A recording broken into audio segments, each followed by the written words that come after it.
balik lagi di kursus salon murah. Di video kali ini aku mau jawab pertanyaan di rambut rontok setelah smoothing. Jadi ini pertanyaan 2 minggu yang lalu dan aku baru lihat ini di tanggal 31 Desember 2024. Maaf ya kak, karena beberapa hari ini aku tuh banyak pikiran ya. Kalian pasti tahu lah, orang-orang yang punya usaha pasti akhir-akhir tahun itu selalu banyak pikiran, mumet semuanya. Waktunya liburan anak-anak, waktunya ini, waktunya itu, segala macem, harus keluar uang sekian itu yang buat aku kadang nggak baca komentar di YouTube.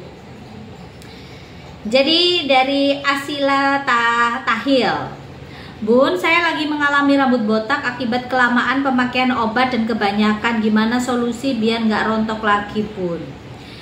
Mbak, ini aku nggak tahu kamu smoothing sendiri kah atau kamu smoothing di salon, aku juga nggak ngerti ya. Cuman aku jawab berdasarkan pengalaman saya ya. Saya anggap aja kamu lagi smoothing di salon deh.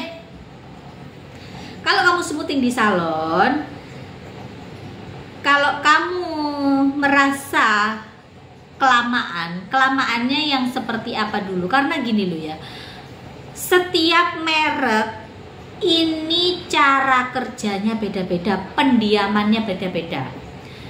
Kalau kamu memilih salon yang profesional, dalam arti salon yang terpercaya, otomatis dia ini sudah tahu berapa waktu yang dia pakai.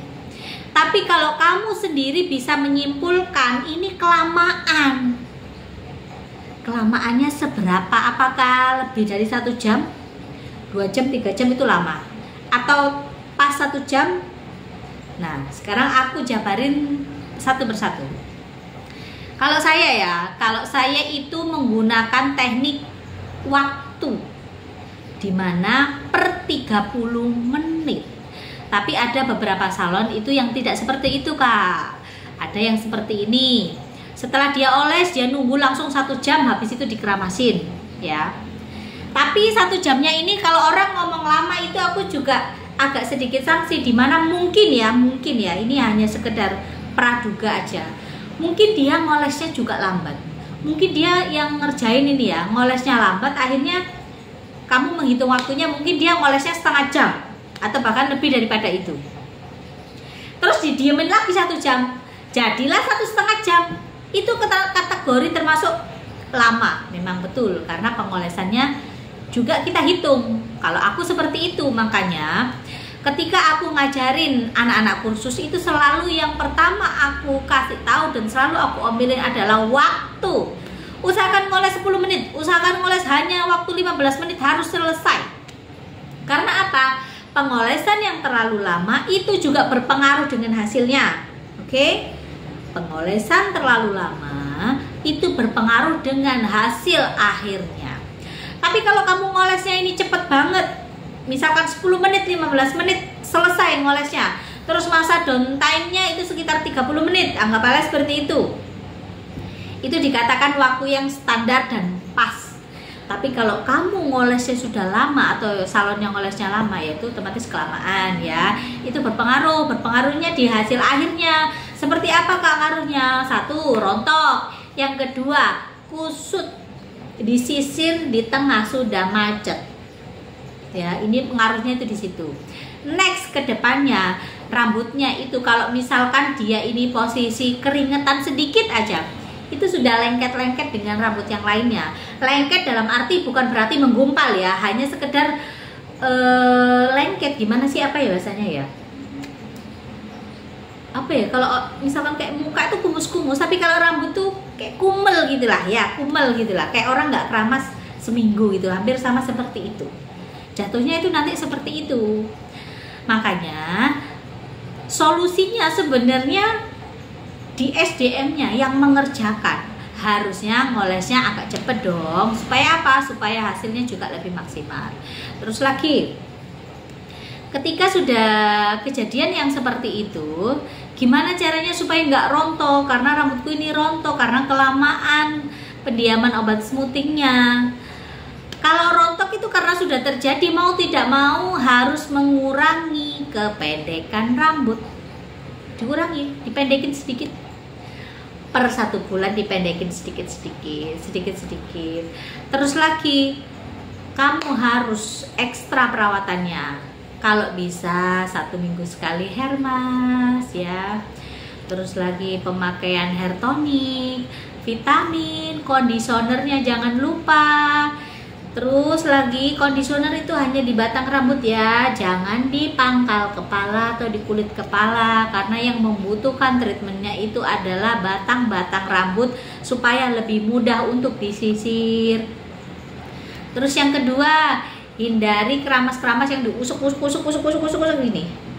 Biasa aja ngeramasin, biasa aja, yang penting sudah kena semuanya, sudah bersih kulit kepalanya, gak usah yang sampai dibecek-becek gitu, supaya rambutnya pun lebih gampang diatur. Karena kalau sudah posisi rontok itu susah untuk ditanggulangi. Karena apa? Terkadang kita itu, kalau aku ngomong fairnya ya, kadang kita itu juga nggak bisa nyalain salon 100% loh.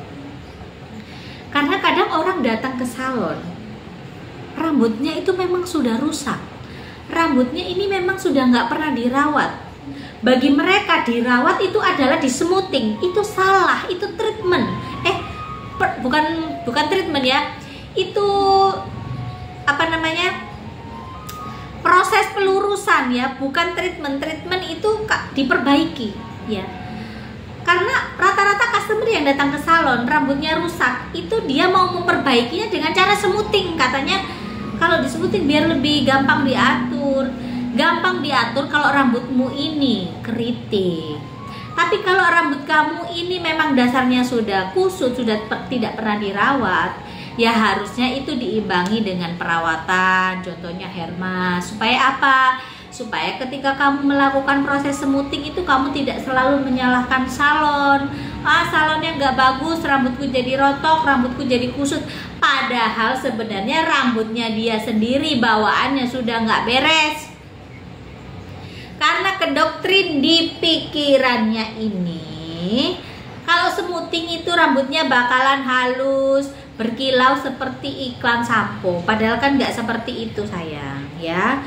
Treatment dibedakan ya, treatment itu berbeda dengan pelurusan, seperti itu. Jadi kalian jangan salah sangka ya.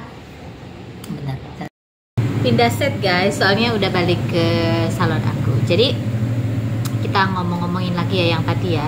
Jadi kalian harus bisa bedakan ya, mana yang treatment, mana yang memang dia ini tindakan. Kalau smoothing itu rata-rata adalah memang benar-benar tindakan memaksa meluruskan rambut dari yang keriting ke yang lurus. Jadi kalau treatment itu lebih ke condong memperbaiki. Jadi kalau kalian posisi yang seperti ditanyakan itu tadi, memang kemungkinan terbesar memang ngolesnya kelamaan akhirnya imbasnya itu waktu downtime tunggu kerja obatnya itu juga akan makin lama, dan memang benar jatuhnya itu akan mengalami kerontokan.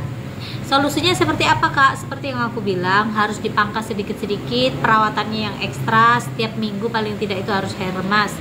Kalau kamu tidak ada budget lebih ya silahkan kamu membeli produk-produk hair mask yang memang sesuai dengan kantong kamu. Atau kalau mau yang lebih oke lagi juga kalian bisa datang ke salon. Itu aja, karena kalau sudah kejadian kayak gitu tidak ada yang bisa diapa-apain karena sudah terjadi. Mau nggak mau kita hanya maintenance aja ya. Maintenance pun itu kalian juga harus yang bener ya, jangan asal-asalan. Karena rambut itu kalau sudah posisi stres, kitanya stres, rambut bermasalah, dia makin rontok guys. Jadi harus hati-hati ya, jangan selalu punya pikiran alah nanti tumbuh. Bukan seperti itu konsepnya. Memang rambut itu numbuh, tapi numbuhnya seperti apa dulu gitu loh. Kadang ada yang rambut setelah bermasalah terus numbuhnya itu juga nggak maksimal, pertumbuhannya itu jadi lambat seperti itu ya. Jadi kalau sudah kejadian kayak begitu ya mau tidak mau seperti yang aku bilang ya kak ya, zaman sekarang kalian harus bener-bener melihat di mana jam terbang seseorang. Karena kalau salon itu biasanya patokannya itu di jam terbang kak. Kalau jam terbangnya makin tinggi biasanya dia semakin banyak pengalaman. dan semakin mengerti rambut seperti ini tuh seperti ini seperti ini, dan cara kerjanya pun lebih cekatan daripada orang pemain baru. Biasanya itu seperti itu. Aku tidak menyudutkan orang-orang yang pemain baru ya, tapi aku ngomong berdasarkan rata-ratanya itu seperti itu. Tidak jauh beda dengan kayak dokter-dokter ya. Dokter semakin pengalaman, dia jam terbangnya tinggi kan, lebih banyak dicari orang, mungkin harganya sedikit mahal, tapi kalau soal kualitas boleh diadu, ibarat kata tuh banyak yang cocok dengan kinerja dia, seperti itu ya. Bukan berarti aku ngomong seperti ini yang baru-baru itu tidak bagus, enggak.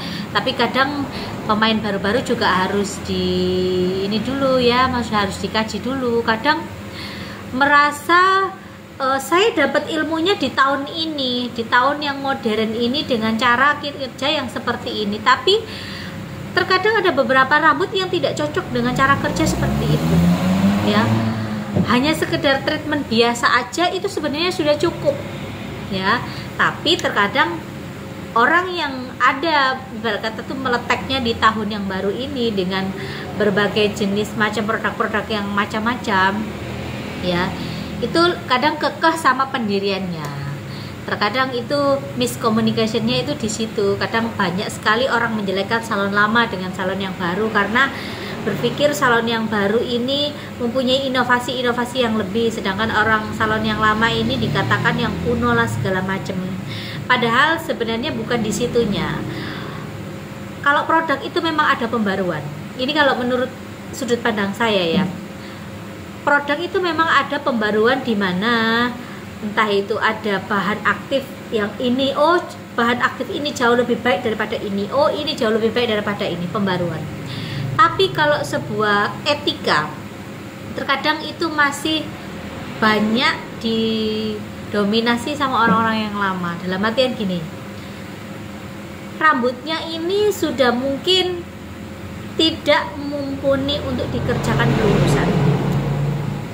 Salon lama sudah ngasih tahu, oh jangan dulu, sudah diwanti-wanti. Tapi yang satunya ini kekehnya dilurusin aja karena ini ada formula baru, nanti rambutnya jadi begini, dan akhirnya nyantol dikerjakan. Tapi setelah dicuci beberapa hari baru terjadilah masalah. Nah akhirnya jadinya customer ini pun akan menyalahkan yang ini, dia akan kembali ke yang lama. Yang lama pun sudah dikasih tahu kan, bener kan, jangan kan. Nah akhirnya apa? Menyusahkan juga di yang lama nih. Menyusahkannya gimana? Benerinnya itu susah kak. Benerinnya nggak semudah kita ngomong, karena masalah kita dengan rambut.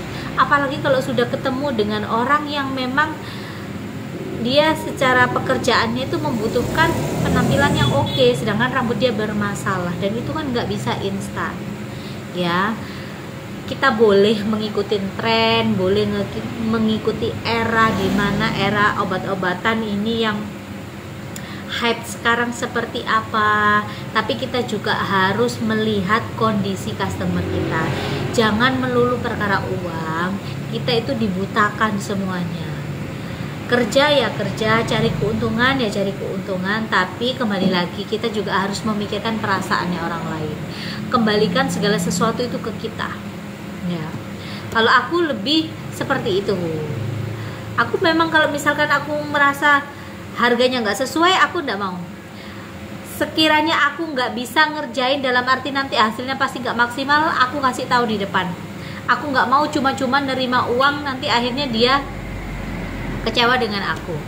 Lebih baik aku satu hari ini salonku kosong, nggak ada orang, tapi hatiku tenang. Tenang dalam arti tidak terbebani pikiran, oh nanti rambutnya orang ini begini-begini. Kalau aku lebih seperti itu ya. Jadi kalau untuk kakaknya udah terlanjur begini, mau tidak mau seperti yang aku sarankan ya. Di sini aku hanya sekedar memberi jawaban berdasarkan pengalaman dan pengetahuan saya. Selebihnya kita sharing-sharing bagaimana dunia persalonan, dunia pelurusan ini seperti ini loh, seperti itu loh. Dan kalau bisa salon-salon, kalau memang kalian merasa kalian ini butuh yang namanya belajar lagi, silahkan kalian belajar. Soalnya apa? Kalau kalian sudah mencintai pekerjaan kalian, kalian juga harus siap untuk upgrade diri. Itu aja ya. Terima kasih buat kalian yang udah nonton video ini. Jangan lupa kalian subscribe. Ada kurangnya, ada lebihnya, saya minta maaf karena sejatinya saya cuma manusia biasa. Terkadang menyampaikan sesuatu itu ada yang kurang ataupun ada yang terlalu berlebih, mungkin istilah kasarnya di luar konteks pembicaraan. Tapi terkadang namanya kita ngomong ya, oh terselentik pikiran seperti ini ya, aku omongin sama kalian. Oke, terima kasih buat kalian yang udah nonton video ini. Bye bye.